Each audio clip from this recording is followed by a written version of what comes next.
Astaghfirullah. Bismillahirrahmanirrahim. Assalamualaikum warahmatullahi wabarakatuh. Alhamdulillah wassalatu wassalamu ala rasulillah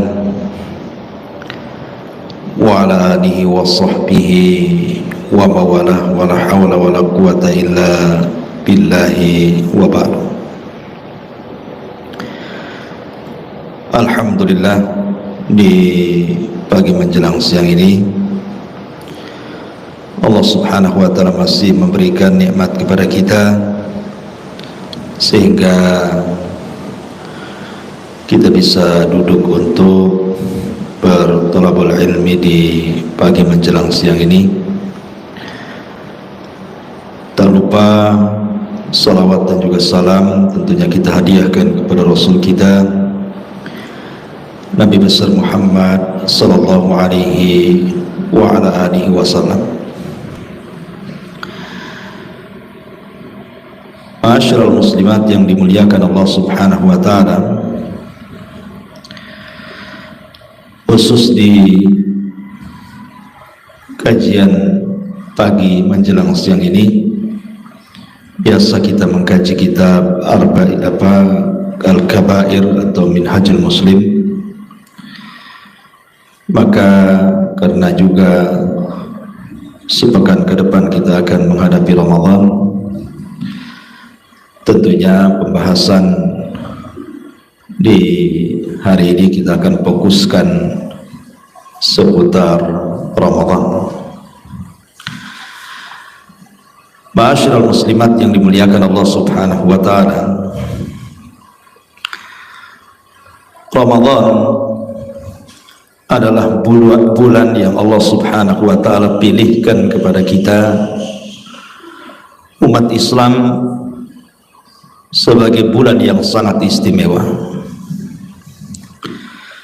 Begitulah Allah subhanahu wa ta'ala yakhluqu ma yasha'u wa yakhtar. Terkadang menciptakan makhluk-makhluknya, kemudian memilihkan makhluknya lebih utama dibandingkan sebagian yang lainnya. Apabila kita cerita hari, maka yaumul jum'ah adalah hari terbaik. Apabila cerita para malaikat, maka Jibril lah malaikat terbaik. Apabila cerita para nabi, maka Nabi kita Muhammad sallallahu alaihi wasallam adalah nabi terbaik. Dan apabila kita cerita tentang bulan, maka Ramadanlah bulan terbaik. Makanya Ramadan disebut Sayyidus Syuhur, pemimpinnya bulan-bulan. Ada apa dengan bulan Ramadan? Kenapa Allah subhanahu wa ta'ala memuliakan bulan ini? Apa rahasianya? Inilah yang kita akan bahas di pagi menjelang siang ini. Ma'asyiral muslimat yang dimuliakan Allah subhanahu wa ta'ala, Ramadan itu diambil dari 3 kata, Ra, Mim, dan Dhad. Artinya pembakaran. Karena Ramadan itu membakar dosa, dan itu berdasarkan hadis Nabi sallallahu alaihi wasallam, man shama ramadanan imanan wa ihtisaban ghufira lahu ma taqaddama min dhanbi, wa man qama ramadanan imanan wa ihtisaban ghufira lahu ma taqaddama min dhanbi, wa man qama lailata qadrin imanan wa ihtisaban ghufira lahu ma taqaddama min dhanbi. Barang siapa yang berpuasa di bulan Ramadan penuh dengan keyakinan akan perintahnya, iman, dan juga mengharap akan pahalanya, maka Allah akan ampun dosa-dosanya. Dan barang siapa yang sholat tarawih di malam hari bulan Ramadan penuh dengan iman dan mengharap pahalanya, maka diampuni dosa-dosanya. Dan barang siapa yang menghidupkan malam Lailatul Qadar penuh dengan iman dan mengharap pahalanya, maka diampuni dosa-dosanya. Berdasarkan 3 riwayat ini, bahwa Ramadan itu disebut Ramadan karena yarmadhu dzunub, bisa membakar dosa. Karena Ramadan itu siang harinya adalah siang hari ampunan, dan malam harinya juga malam hari ampunan. Dengan siang kita bisa berpuasa, dan puasa itu menyebabkan ampunan Allah. Dengan malam kita bisa salat tarawih, salat malam, dan dengan salat tarawih dan dengan salat malam itu penyebab ampunan Allah Subhanahu wa taala. Makanya sangat rugi dan binasa orang yang Allah berikan kesempatan masuk di bulan Ramadan, harusnya dosa-dosanya diampuni dan dibakar.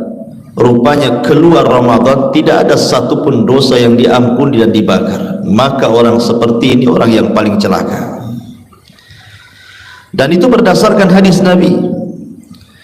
Ketika Nabi SAW naik ke atas mimbar, kemudian Rasul mengucapkan amin 3 kali, kemudian berkhutbah, kemudian turun dari khutbah. Kemudian sahabat bertanya, ala ma amanta ya Rasulullah, Rasul kau tadi aminkan apa? Kami tidak mendengar doa. Maka Rasul mengatakan, ataniya Jibril, oh tadi Jibril datang kepada aku meminta doa-doanya supaya aku aminkan, makanya aku aminkan. Kemudian Nabi SAW menyebutkan di antara doa malaikat Jibril yang diaminkan Rasul dan disaksikan para sahabat itu, raghima anfu rajulin adraka Ramadan thumma kharaja falam yughfar min dhunubi. Celaka dan binasa, hancur dan binasa orang yang diberikan kesempatan masuk di bulan Ramadan kemudian keluar dari Ramadan, satu dosa pun tidak diampuni. Celaka dan binasa, kata Nabi. Maka Rasul pun mengaminkan doa Jibril ini. Makanya karena Ramadan itu kesempatan menggugurkan dosa, menggempur dosa, maka kapan lagi kita mendapatkan ampunan sehebat bulan Ramadan ini?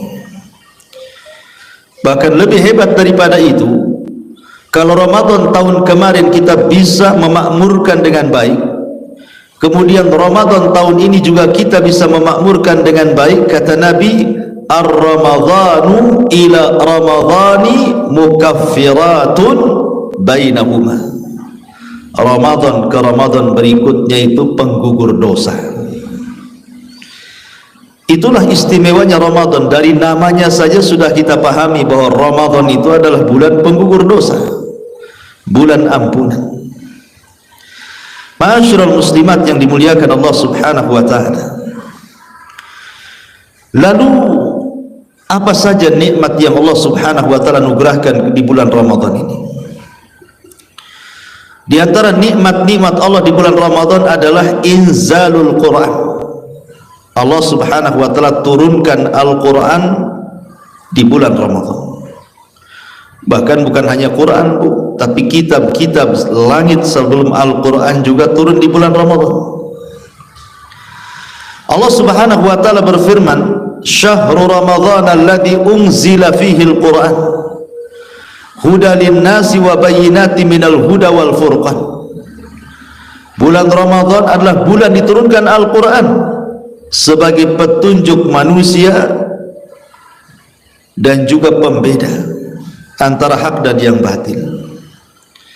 Dan Allah juga mengatakan, inna anzalnahu fi lailatul qadar, sesungguhnya kami turunkan Al-Quran di malam Lailatul Qadar.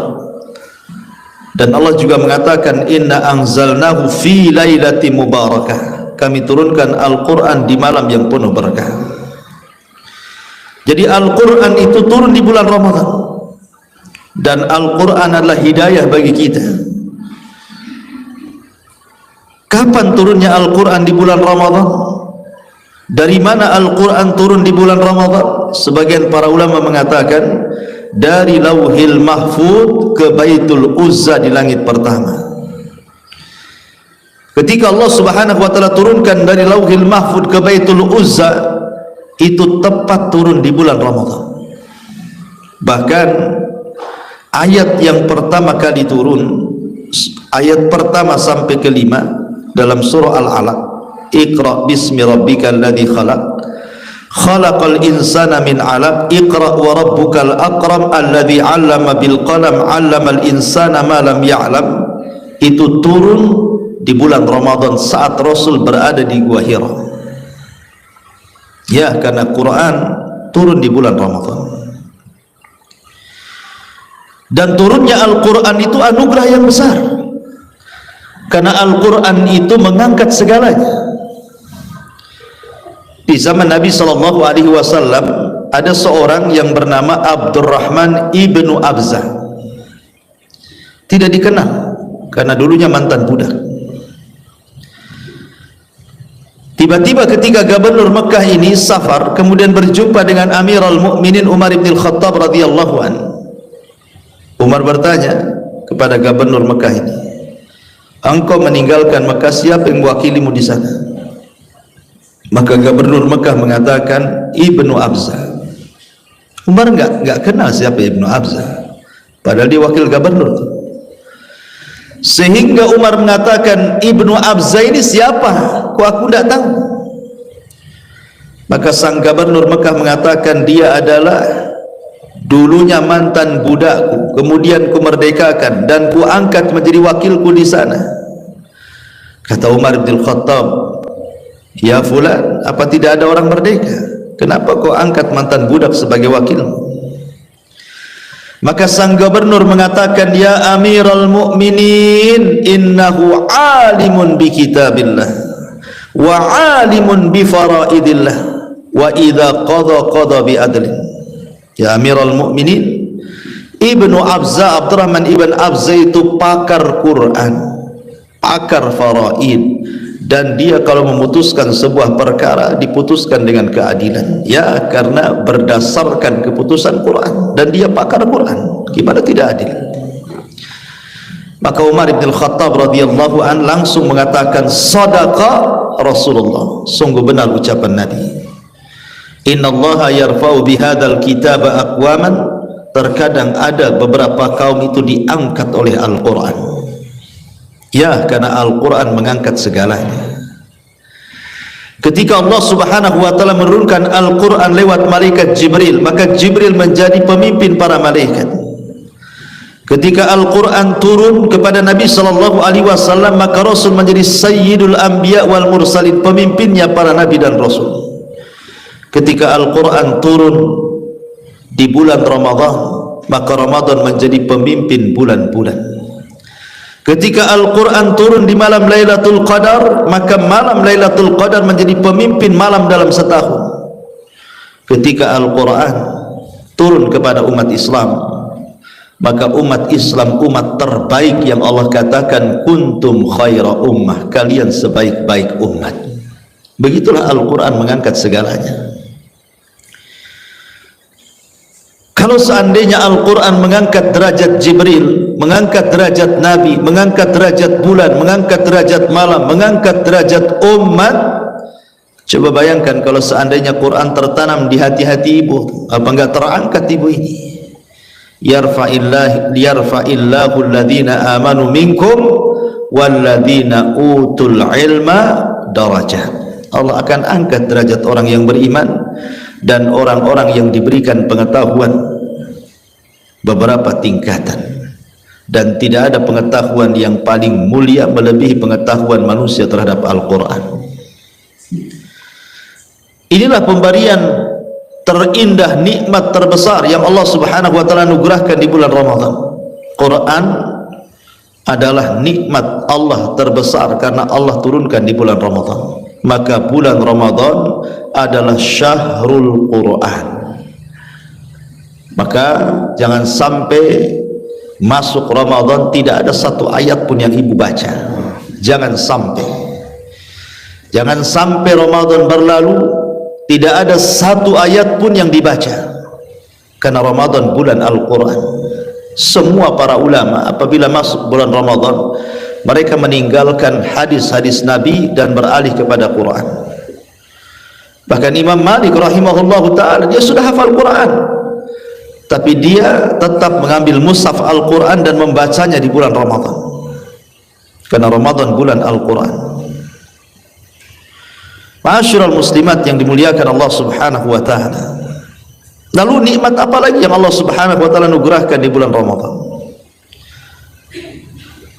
Kedekatan Allah subhanahu wa ta'ala di bulan Ramadan itu sangat dekat dengan kita dibandingkan di luar Ramadan.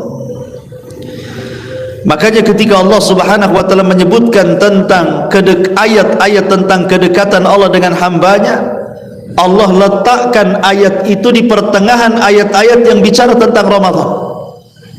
Wa idza sa'alaka ibadi anni fa inni qarib ujibu da'watad da'i idza da'an falyastajibu li wal yu'minu bi la'allahum yarshudun. Apabila hamba-hambaku bertanya kepadaku, katakan ya Muhammad, aku ini dekat, akulah yang mengabulkan setiap doa yang berdoa kepadaku. Ayat kedekatan Allah ini terselip di antara ayat sebelum dan sesudahnya bicara Ramadan. Ayat sebelumnya Allah katakan syahrul Ramadan alladzi unzila fihi al-Quran, bulan Ramadan, bulan diturunkan Al-Quran. Ayat setelahnya bicara uhillat lakum lailatas siyam ar-rafathu ila nisaikum, dihalalkan bagi orang-orang yang berpuasa di malam hari boleh berhubungan dengan suami istri. Maka tengah-tengahnya Allah katakan wa idza sa'alaka ibadi anni fa inni qarib, apabila hamba-hambaku bertanya soal aku, katakan aku dekat. Seolah-olah kedekatan Allah di bulan Ramadan sangat dekat dengan hambanya.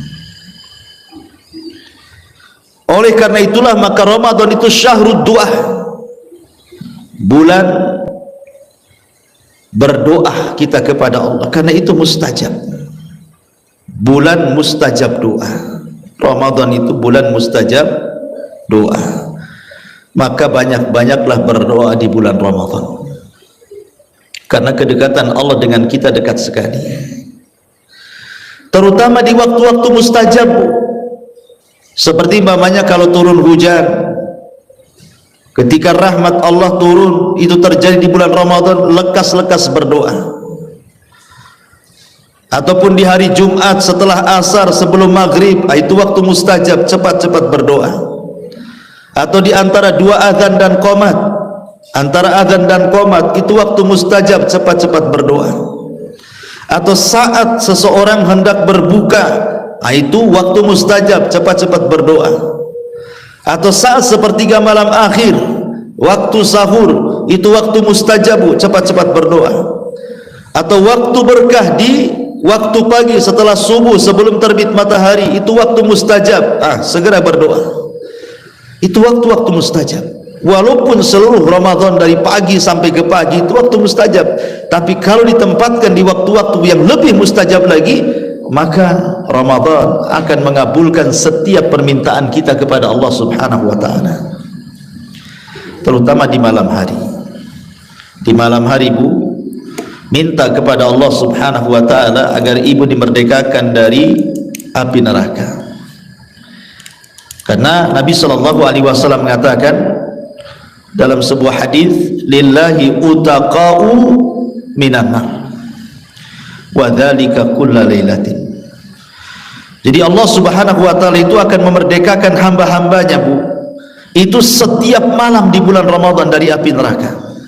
Subhanallah, kesempatan yang indah bagi kita. Setiap malam di bulan Ramadan Allah akan memerdekakan setiap hamba yang dikehendakinya terbebas dari api neraka. Kapan lagi?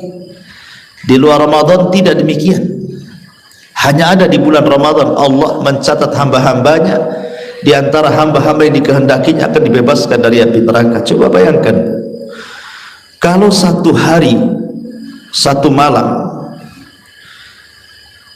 malam saja di bulan Ramadan, ibu berdoa kepada Allah subhanahu wa ta'ala, kemudian doa ibu dikabulkan, diijabah Allah, kemudian ibu ini termasuk orang yang dibebaskan dari api neraka atas kehendak Allah, apa yang terjadi ibu?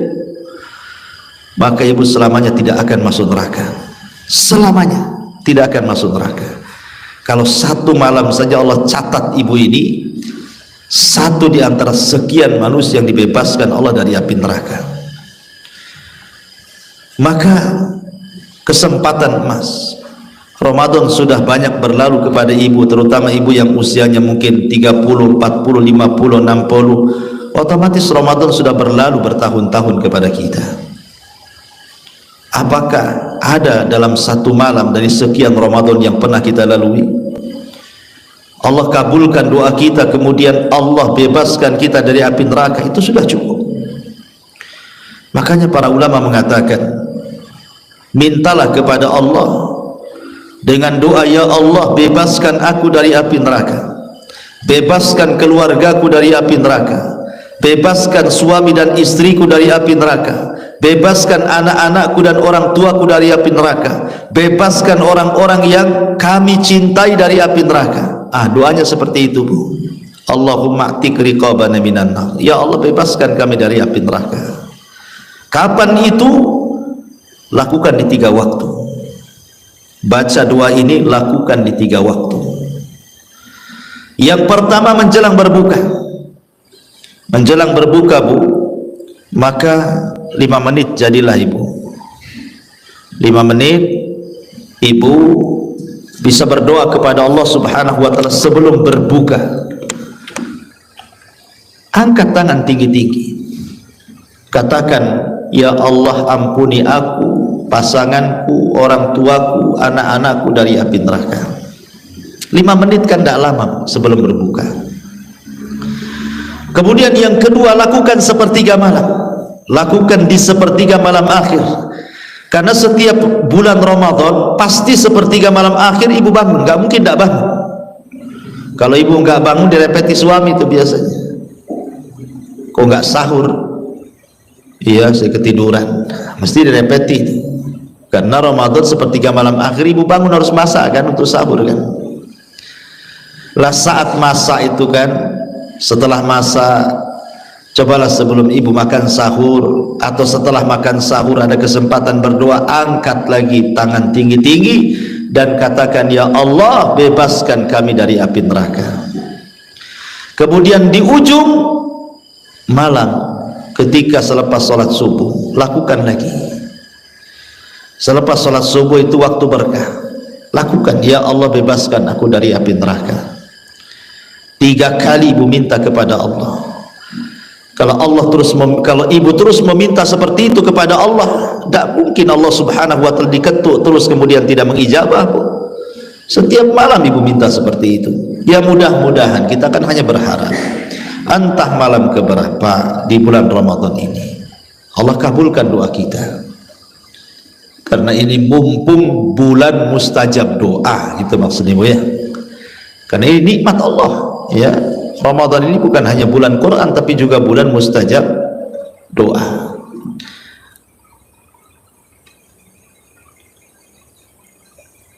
Kemudian juga diantara nikmat Allah Subhanahu wa taala di bulan Ramadan, Bu,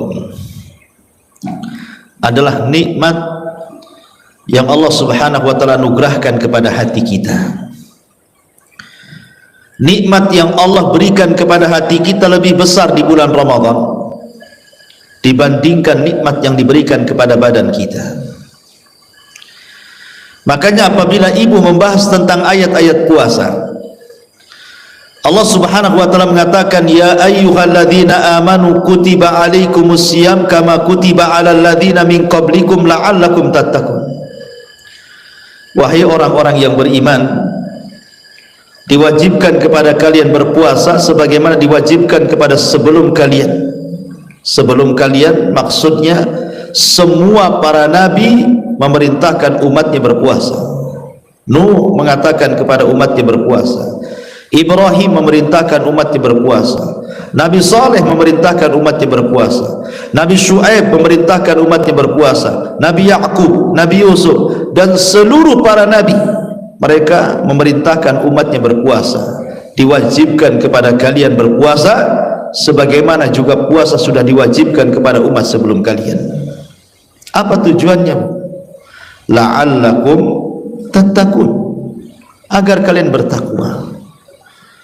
Dan letak takwa itu di mana? Letak takwa itu bukan di lisan. Letak takwa itu bukan di pakaian, ada baju takwa, bukan. Letak takwa itu di hati, karena Rasul yang mengatakan at-taqwa hahuna, takwa itu di sini, sambil mengisyaratkan ke dadanya. Artinya Allah memberikan karunia nikmat hati di bulan Ramadan itu lebih besar dibandingkan nikmat badan. Dan nikmat hati berupa takwa itu nikmat terbesar. Karena kalau seandainya hati ibu itu dipenuhi dengan takwa, rasa takut kepada Allah Subhanahu wa taala, yang mendorong ibu kemudian mengamalkan perintah dan menjauhi larangan, menikmati yang dihalalkan dan menjauhi yang diharamkan, maka ibu akan terlahir menjadi orang-orang yang baik, akan terlahir menjadi orang-orang yang bertanggung jawab, akan terlahir menjadi orang-orang yang jujur, yang disiplin, yang amanah, dan begitu seterusnya. Lahir akhlak-akhlak mulia dari ketakwaan hati itu.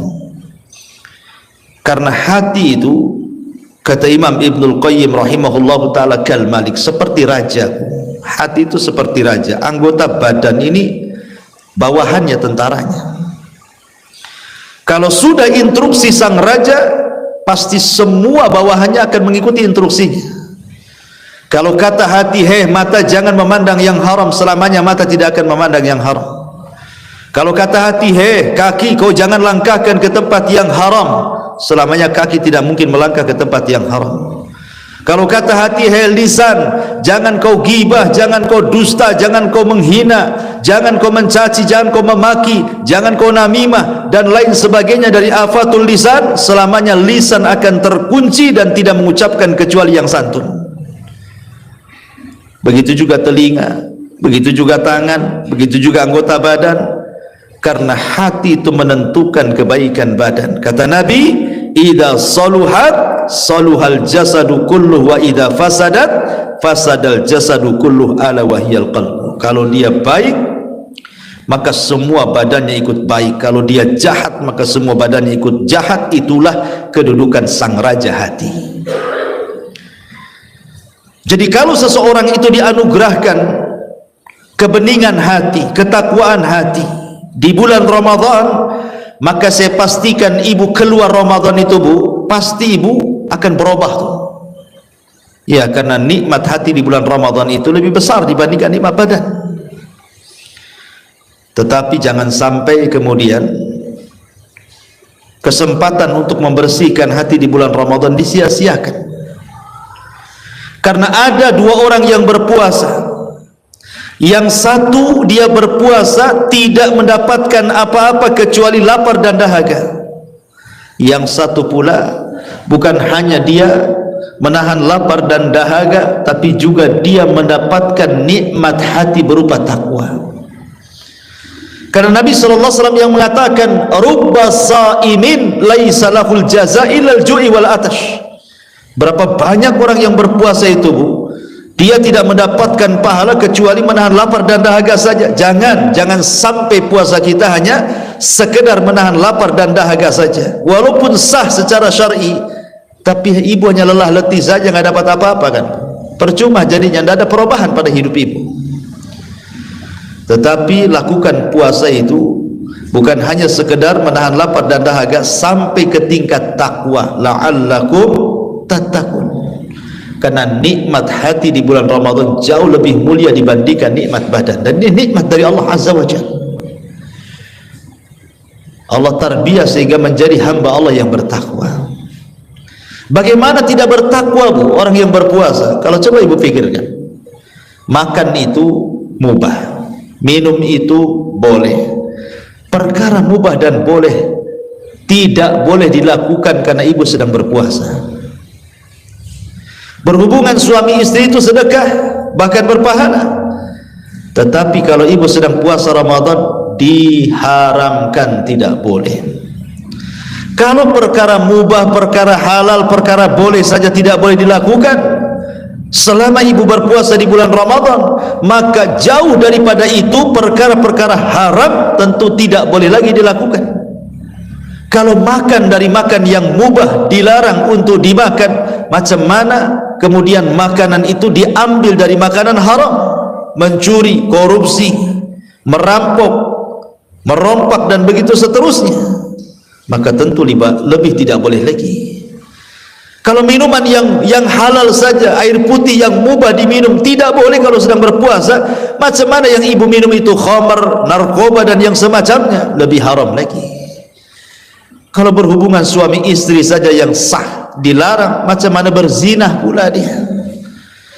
Jadi disitulah kenapa puasa itu meningkatkan orang menjadi takwa gitu kan, karena di situ ada tarbiyah masalahnya, ada tarbiyah rabbaniyah, tarbiyah yang jauh lebih baik lagi di hadapan Allah Subhanahu wa taala.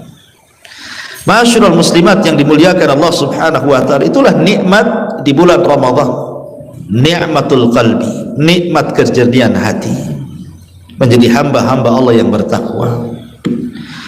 Kemudian juga di antara nikmat bulan Ramadan adalah Nabi sallallahu alaihi wasallam pernah bersabda, "Idza ja'akum Ramadan," apabila datang kepada kalian Ramadan, syahrun mubarak, Ramadan itu bulan diberkahi. Faradallahu alaikum siyamahu, Allah wajibkan kepada kalian berpuasa. Fihi tuftahu abwabul jannah wa tughlaqu abwabun niran wa suffidatis syayatin, fihi lailatun hiya khairun min alfi syahrin faman hurima khairaha faqad hurim. Kata Nabi sallallahu alaihi wasallam, telah datang kepada kalian bulan Ramadan. Bulan Ramadan itu bulan berkah, bulan yang banyak kebaikan. Diwajibkan kepada kalian puasa. Di dalamnya, maksudnya di bulan Ramadan, dibuka padanya pintu-pintu surga, ditutup padanya pintu-pintu neraka, bahkan setan dibelenggu dan diikat sehingga tidak bisa bergerak di bulan Ramadan. Di bulan Ramadan ada satu malam yang jauh lebih baik dibandingkan 1000 bulan. Maka barang siapa yang diharamkan mendapatkan kebaikannya, maka selamanya dia tidak akan mendapatkan kebaikan. Lihat, ini nikmat dari Allah. Kapan lagi kita bisa menikmati surga dibuka, neraka ditutup, setan dibelenggu, ada satu malam yang jauh lebih baik dibandingkan 1000 bulan? Kapan lagi? Kalau di luar Ramadan tidak ada tuh. Itu adanya di bulan Ramadan ya. Dan apa hikmah fungsinya? Pintu-pintu surga dibuka, pintu neraka ditutup, setan-setan diikat. Ini apa nikmatnya bagi kita, Bu? Nikmatnya bagi kita lebih terangsang untuk melakukan ibadah, dan itu bisa kita rasakan kan, Bu ya? Ibu ibadah di bulan Ramadan itu nampaknya lebih rajin dibandingkan di luar Ramadan. Bahkan umum manusia, bahkan bukan hanya orang yang kayak ibu suka ngaji, orang awam loh di luar yang nggak pernah ngaji saja, itu kalau Ramadan, Bu, yang nggak sholat itu ikut tarawih itu. Bahkan itu yang nggak puasa pun dia tarawih itu. Aneh kan, Bu? Nggak puasa tapi dia tarawih, nggak sholat wajib tapi dia tarawih itu, nggak sholat tapi dia puasa. Coba bayangkan, ini kan keanehan Ramadan namanya ya. Kok bisa gitu ya?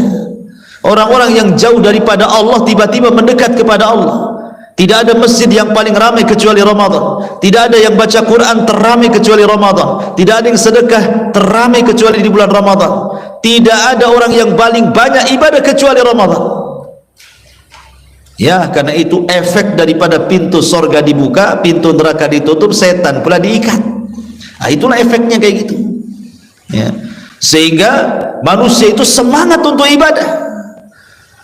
Kita lihat di masjid-masjid itu, sampai ke tingkat musola, sampai ke tempat-tempat sandal. Bayangkan, ada orang tarawih itu ngampar tikar sama terpal. Saking ramai membeludaknya manusia itu di bulan Ramadan untuk datang ke masjid.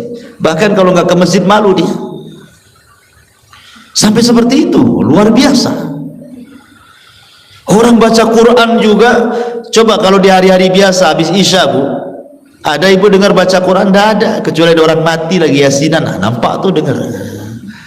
Tapi kalau hari-hari biasa nggak ada kemalangan, nggak pernah dengar kita baca Quran tuh. Tapi kalau setiap malam bulan Ramadan, musola ini tadarus, musola itu tadarus, masjid ini tadarus, masjid sono tadarus, saking semangatnya Bu, jam 1 masih tadarus Bu, jam 2 masih tadarus, entah orang entah kaset datang. Tapi yang jelas bahwa saking semangatnya orang baca Quran itu sampai ngaji Quran tengah malam, nggak peduli komplain, nggak peduli ada yang komplain dan enggak kan. Itu menunjukkan apa? Efek daripada pintu sorga dibuka, pintu neraka ditutup, setan pula diikat. Efeknya kayak gitu tuh. Sampai orang sedekah saja semangatnya semangat 45 Bu. Ibu kalau puasa Senin Kemis, puasa Daud, puasa Ayyamul Bid, coba ibu ke masjid, ada nggak yang ngasih iftar? Nggak ada Bu. Tapi di bulan Ramadan hampir semua masjid itu ngasih iftar. Hampir semua masjid ada iftarnya. Digerakkan orang untuk bersedekah tuh. Yang bakhil saja jadi dermawan di bulan Ramadan itu ngasih iftar dia. Kenapa? Karena setan bakhilnya sudah diikat.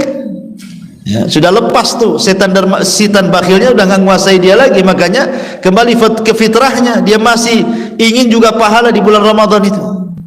Subhanallah gitu ya.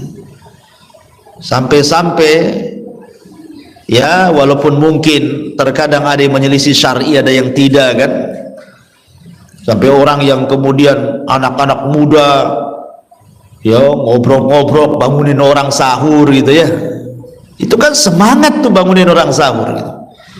Cuman masalahnya kadang-kadang kayak dulu zaman saya masih kecil itu, kadang-kadang sendal pula hilang ya, ataupun terkadang ganggu orang gitu ya, mungkin banguninnya pakai petasan mungkin kali kan.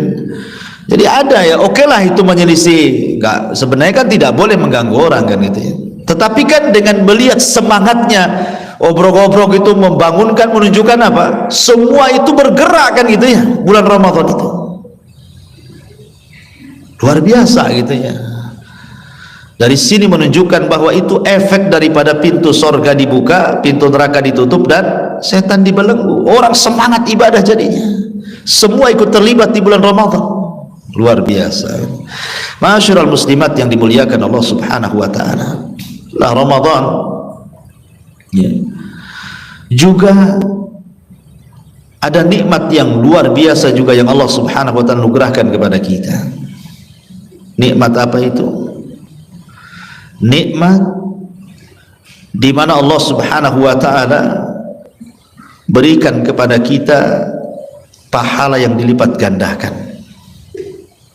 Pahala yang dilipat gandakan. Di bulan Ramadan itu sulit ibu melakukan amal yang dilipat gandakan itu.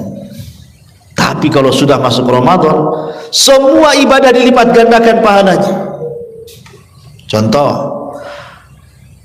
Nabi SAW mengatakan, man fattara sha'iman, siapa yang memberi iftar orang yang berpuasa, falahu ajru sha'im, bagi dia pahala orang yang berpuasa, la yanqusu min ajri sha'imi syai'un, tidak mengurangi pahala orang yang berpuasa sedikit pun. Artinya kalau ibu nih ngasih iftar saya, kemudian saya berbuka gara-gara makan atau minum yang ibu sodorkan kepada saya sehingga saya membatalkan puasa ketika di waktu maghrib, berarti pahala saya diambil ibu tanpa mengurangi pahala saya.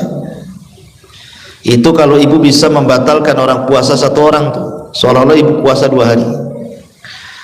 Kalau yang ibu batalkan itu sehingga dia mau iftar dari makanan minuman ibu itu 10 orang, berarti 10 orang yang berpuasa ibu dapat. Kalau 100 orang berarti 100 orang yang sedang berpuasa ibu dapat. Coba bayangkan ya. Padahal terkadang modal untuk membuat iftar itu tidak banyak. Anggaplah ibu buat es buah gitu ya, berapalah modal es buah itu, kemudian ibu bagi-bagikan di masjid atau dikirim ke pesantren atau ke panti asuhan. Seandainya ibu berhasil saja Jangan banyak-banyak, 50 orang saja minum dari minuman ibu, kemudian dia batal dengan sebab itu ketika membatalkan puasa karena sudah masuk maghrib karena minuman ibu. Wah, itu luar biasa, Bu. Seolah-olah ibu puasa itu 50 hari. Kalau orang tak biasa puasa, 1 hari aja udah capek tuh. Tapi jangan pula dipahami beda. Ibu tak puasa, ngasih orang puasa, makan gitu ya, atau minum, menraktir. Kemudian ibu pikir, kan saya sudah dapat puasa dia, ya nggak apa-apa lah saya nggak puasa. Nah, itu lain lagi ceritanya tuh, Bu. Nah, itu pemahaman sesat itu.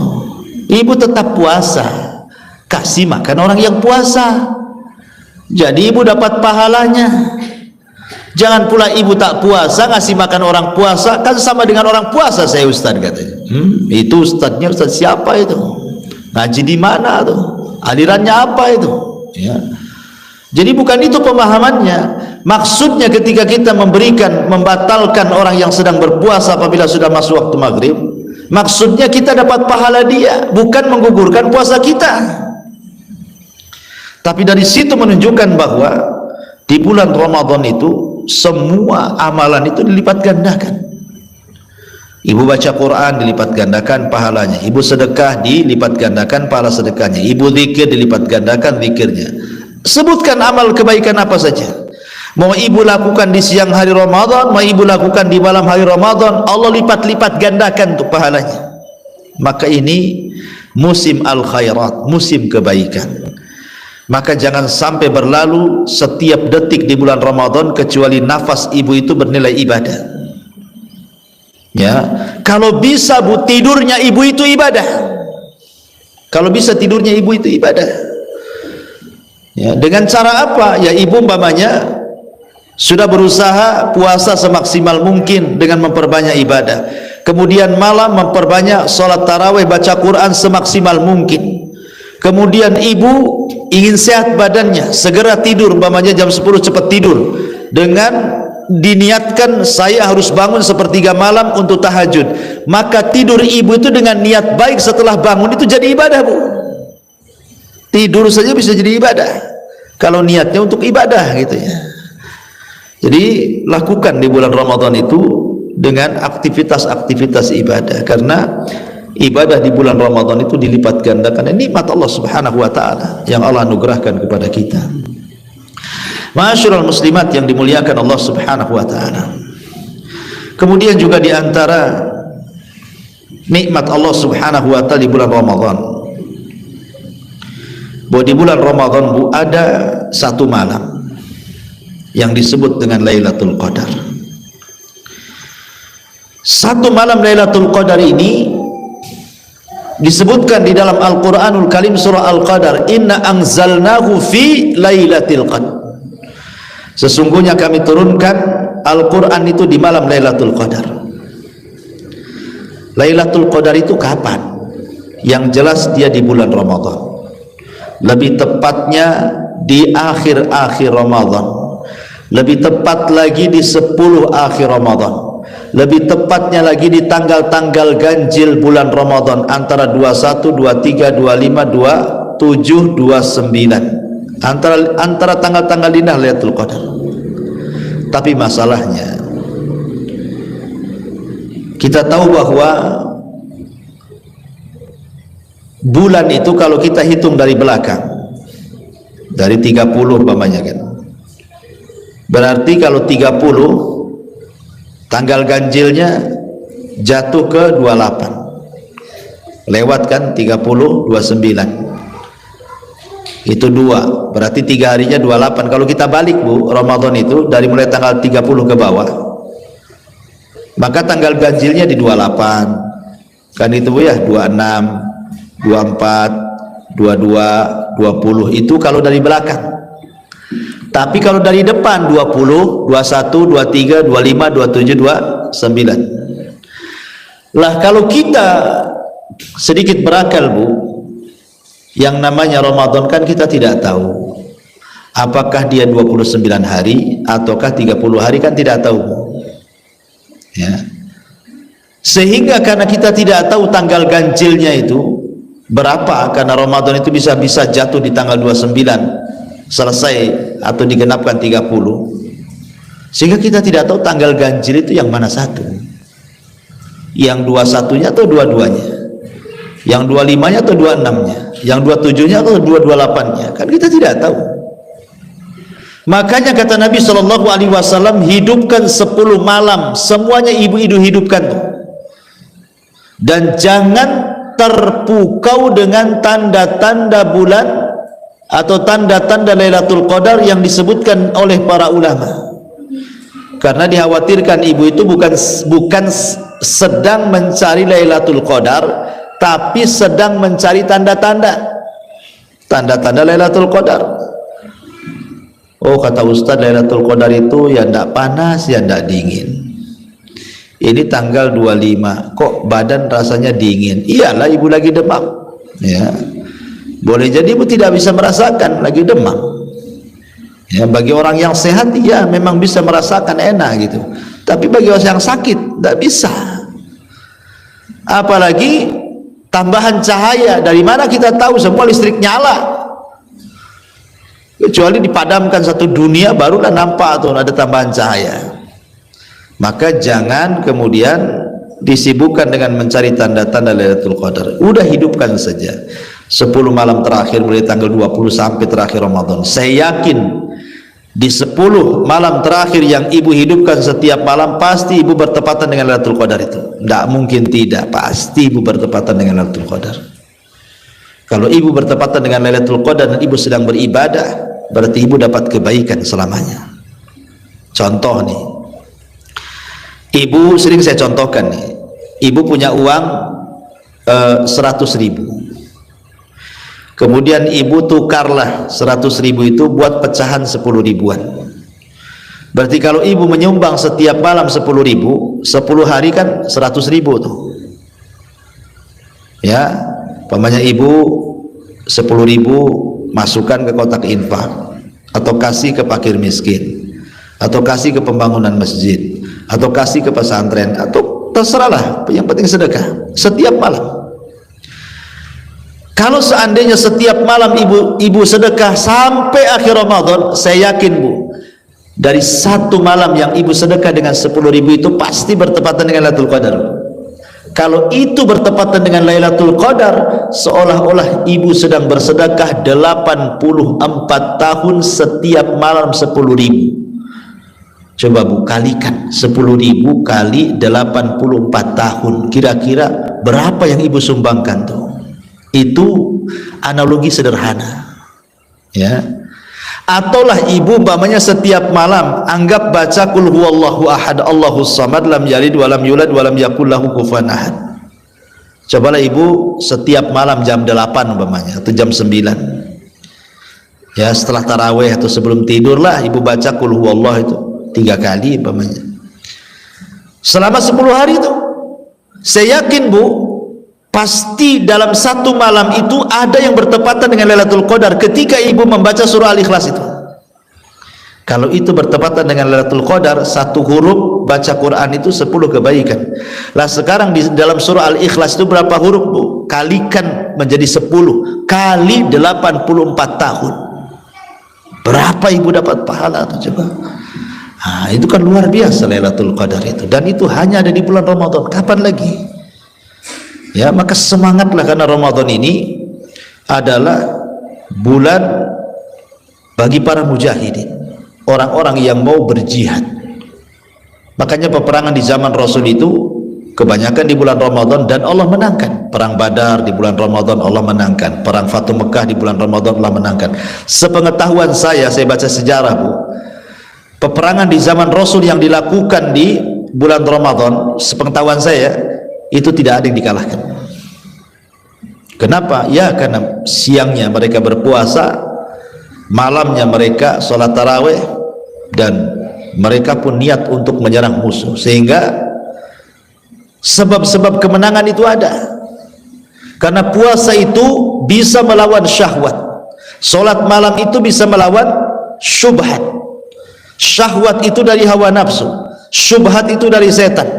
Berarti puasa di siang hari bisa melawan hawa nafsu, solat malam dengan baca Quran di malam hari bisa melawan setan, maka secara otomatis melawan orang kafir bisa dikalahkan. Ya, maka saya katakan Bu, puncak daripada hawa nafsu itu kan berapa Bu? 4 kata Imam Ibnul Qayyim itu puncak hawa nafsu, puncak syahwat. 1 banyak ngomong, 2 banyak makan, 3 banyak tidur, 4 banyak main, jalan sana jalan sini. Orang yang berpuasa Bu, 4-empatnya Ibu bisa kalahkan. Banyak ngomong, orang puasa tidak maulah ngomong banyak-banyak Bu, haus, nanti minum pula kan, itu batal puasanya. Jarang kita lihat ada orang puasa itu nyerocos saja, jarang Bu.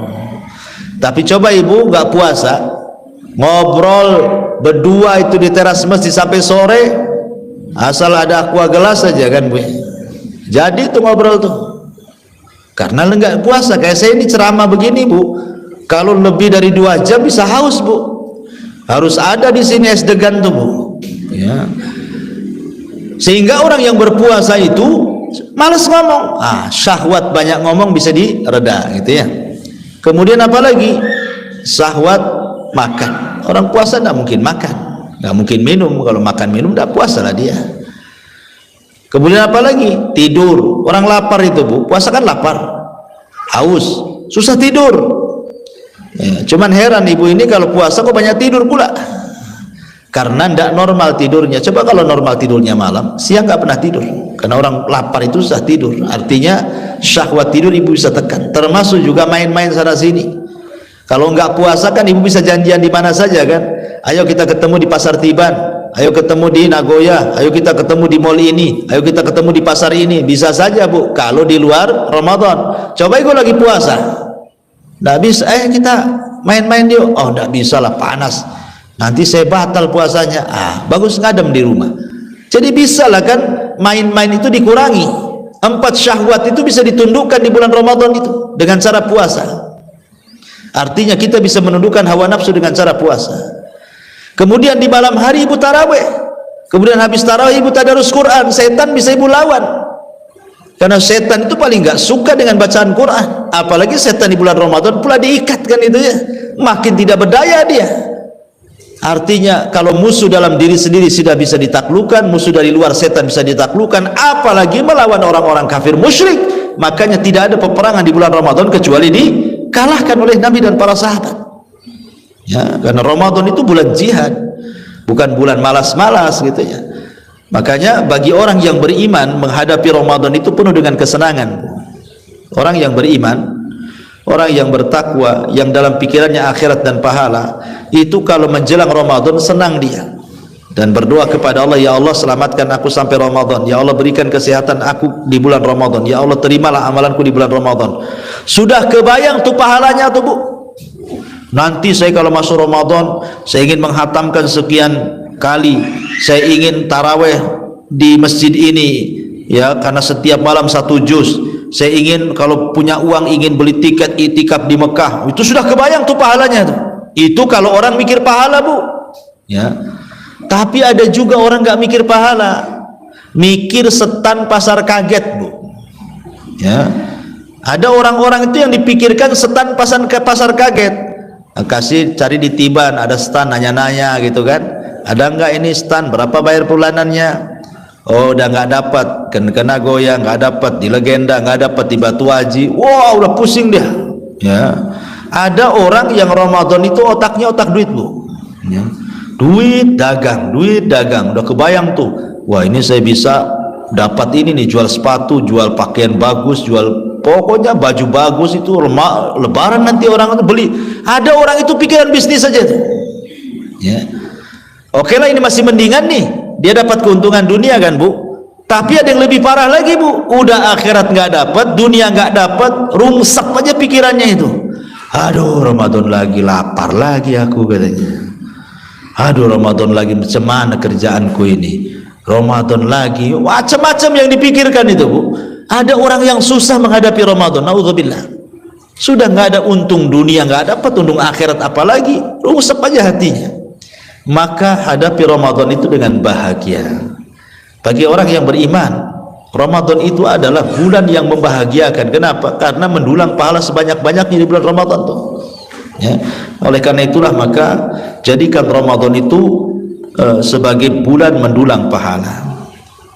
Ma'asyiral muslimat yang dimuliakan Allah Subhanahu wa taala. Kemudian juga di antara nikmat Allah di bulan Ramadan, jadikan Ramadan ini sebagai sumber kejayaan Islam. Jadikan Ramadan itu momentum untuk menjayakan Islam. Bagaimana caranya supaya Ramadan ini menjadikan momentum kita untuk Islam ini semakin jaya, semakin tinggi dan tidak bisa dikalahkan, ya.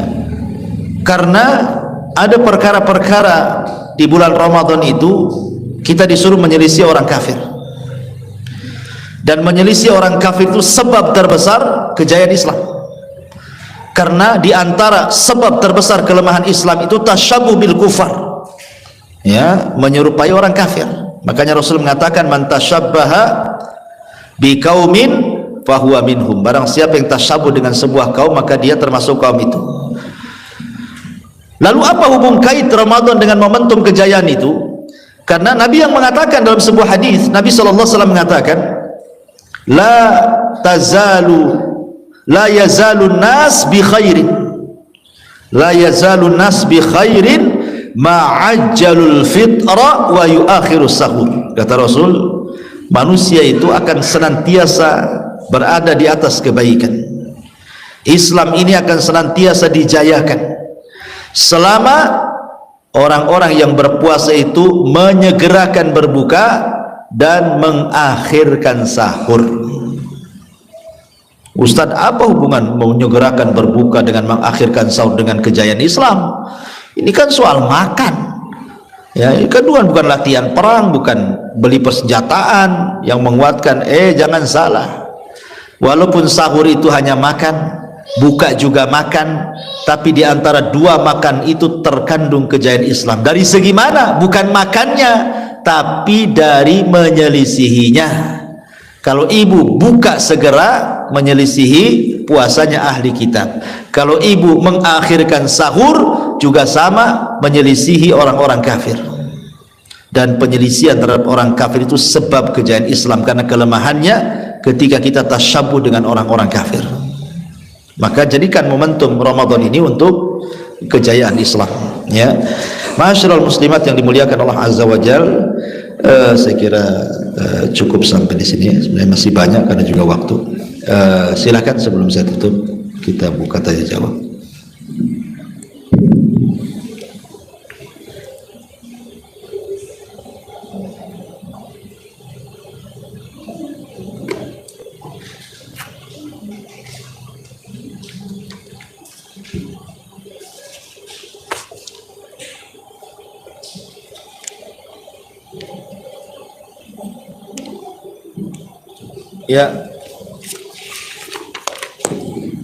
Ya, ini ada pertanyaan. Assalamualaikum warahmatullahi wabarakatuh, Ustaz. Waalaikumsalam warahmatullahi wabarakatuh.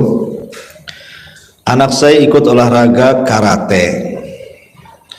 Sering ada pertandingan, pada saat pertandingan biasanya dipungut biaya pendaftaran iuran. Bagaimana hukumnya? Apa dibolehkan? Syukran. Iya. Kalau yang dimaksud iuran itu adalah untuk hadiah. Jadi hadiah itu diambil dari pendaftaran tadi, iuran-iuran tadi. Kemudian siapa yang menang dia mendapatkan kumpulan iuran tadi, maka tidak boleh. Ini judi namanya. Ya. Tapi kalau yang dimaksud hadiahnya itu sponsor dari pihak lain, bukan dari iuran peserta karate, maka boleh. Ya, tapi kalau iuran itu untuk membeli hadiah, siapa yang kalah tidak dapat, siapa yang menang dapat, itu judi, tidak boleh. Wallahu a'lam. Kemudian pertanyaan berikutnya, Assalamualaikum warahmatullahi wabarakatuh. Apakah ada sunnah salat tasbih? Jika ada sunnahnya, apakah salat tasbih dilakukan secara berjamaah? Salat tasbih menjadi khilaf para ulama. Ada yang melemahkan hadisnya, ada yang menghasankan. Syekh Albani menghasankan hadisnya sehingga ada salat tasbih. Tapi Allah alam, saya cenderung kepada yang melemahkan, karena banyak ulama melemahkan hadis tentang salat tasbih. Salah satunya Imam As-San'ani dan yang lainnya mengatakan salat tasbih itu tidak ada karena lemah hadisnya. Wallahu alam. Tapi kalau ada yang melakukan pun ya saya tidak ingkari, karena ada ulama yang mensahihkan. Salah satunya Syekh Albani menghasankan kalau nggak salah hadis tentang salat tasbih itu. Taib. Bismillah. Assalamualaikum warahmatullahi wabarakatuh. Ustaz, kalau kita sudah melaksanakan salat tarawih, bila mana kita melaksanakan salat tahajud, apakah salat witir dilakukan lagi? Tidak. Witir itu cuma satu kali saja. Karena Nabi SAW mengatakan la witran fil laili, tidak ada dua witir dalam satu malam. Dan boleh orang sudah tarawih dia tahajud, nggak ada masalah, tapi jangan mengulang witirnya. Karena kalau mengulang witir dua kali sudah nggak witir lagi, jadi genap jadinya kan. Maka sebaiknya witir ikut dengan tarawihnya, malamnya tahajudnya saja tanpa harus mengulang witirnya. Wallahu alam. Ini saja. Time sampai di sini. Belum ada manfaatnya.